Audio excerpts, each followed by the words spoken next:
Hello, everyone. Today we talk about the performance management process or how to manage and grow your business. There are four stages of the performance management process for a company. Stage number one is the planning stage. This is the first stage. And here you need to create a financial plan that helps you do two things. One, identify the key goals and targets for your company. And step two, identify the resources and initiatives that you need in your business in order to achieve those targets. Now, once you have created your financial plan, second step is to set targets and KPIs for your employees across the organization. Communicate those targets and KPIs across the organization with employees to ensure clarity on what is expected of them, buy-in, and most important, accountability for their targets. Now, once targets have been set, step number three is to evaluate performance. A month goes by, you want to see whether you've hit your targets. So track your actual progress and performance against those targets and actual performance against plan in order to be able to identify which targets have been hit and which have been missed. And that brings us to step number four. Once you have evaluated your performance, you want to reward those employees which have hit their targets or overperformed, and help employees that have not hit their targets improve by coming up with initiatives in order to help them hit their targets. So those are the four stages of performance management process: plan, set targets, evaluate performance, and reward and improve.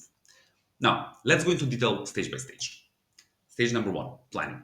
The first objective of the planning of creating a plan is to have a plan which is aligned with the shareholder goals for revenue targets, profitability, returns on their investments, and the key milestones in the business. Now, once you have such a plan, this plan should help you do two things. One, identify the resources and initiatives that you need in order to hit those targets. And two, enable to set targets across the organization. So, how do you create such a plan that allows you to meet these objectives? Well, this is what we call a driver based financial plan, which is based on the most important operating KPIs or drivers that have the highest impact on your business results. And those drivers or KPIs that employees can actually control, measure, and improve. So, such a driver based financial plan helps you establish the relationship between the financial goals and or results and the resources and initiatives that you need in order to achieve those results. Resources like people, marketing budgets, equipment, and so on. So let me explain this through an example. Let's say you have in your company you've set a $1 million revenue target. Now you know that you have the services you're selling. They cost about $10,000 per customer, which means that you need 100 customers in order to achieve your revenue target. But now, in order to get to 100 customers, you know that you are able to convert about 10% of your leads into customers, which means you need 1,000 leads to be generated by your marketing department, and you need 10% of those to be converted by your sales department in order to achieve your target for number of customers. So now you can set targets very, very clearly for your marketing department, generate 1,000 leads, and for your sales department, convert at least 10% of them into clients. Then, when you build the plan like this based on the operating drivers, what it will also help you is identify further the resources. So, if there are 1,000 leads that you need to generate that revenue, and you know that one salesperson can handle about 200 leads per month, then you know that you need 5 sales employees. You know how many resources, sales employees you need.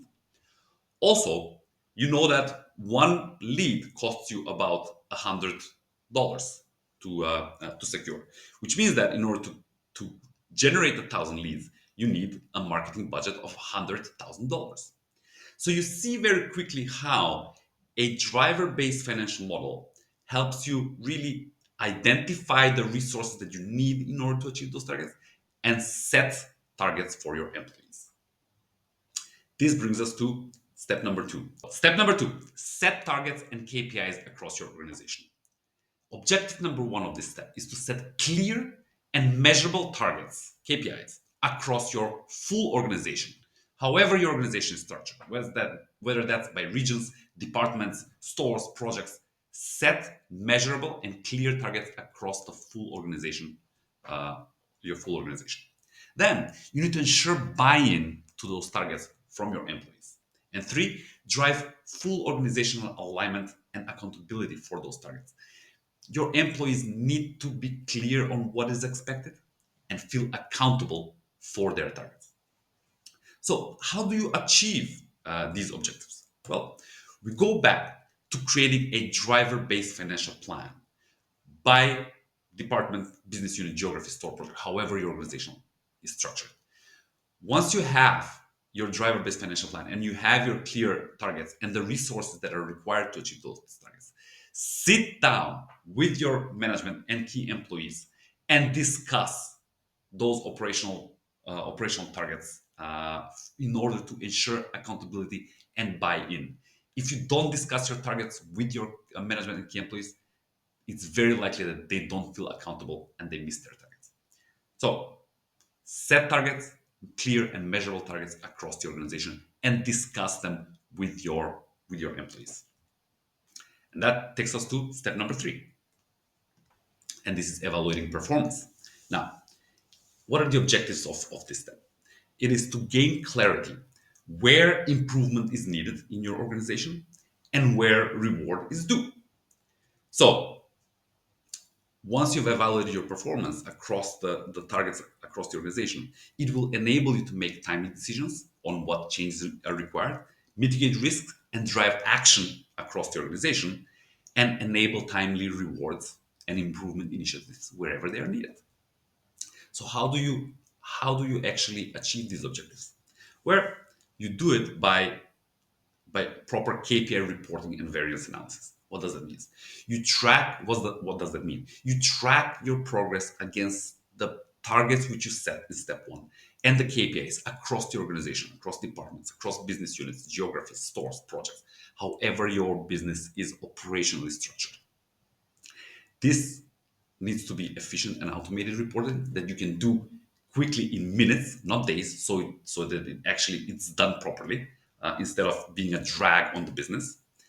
And this reporting needs to be insightful, so that it helps you understand the root causes for the differences in performance of actual performance versus plan. So once you've evaluated your performance, it's time to go to step number four, which is reward and improve. The key objectives are to define improvement initiatives where improvement is required and evaluate then the impact of those initiatives to see how those initiatives will impact your business in the future, and then reward good performance wherever targets were met. So how do you do it? How do you achieve these objectives? By reforecasting. You created one plan at the beginning of the year. Let's say 3 months have passed. You've evaluated your performance and you've seen some differences from the plan. Now you need to reforecast. See whether you need to adjust wherever you see that adjustments to your plan are required. Add new improvement initiatives into the plan so that you can actually reach your targets for the year end. So reforecasting is the final and key step of the performance management process. And that's it.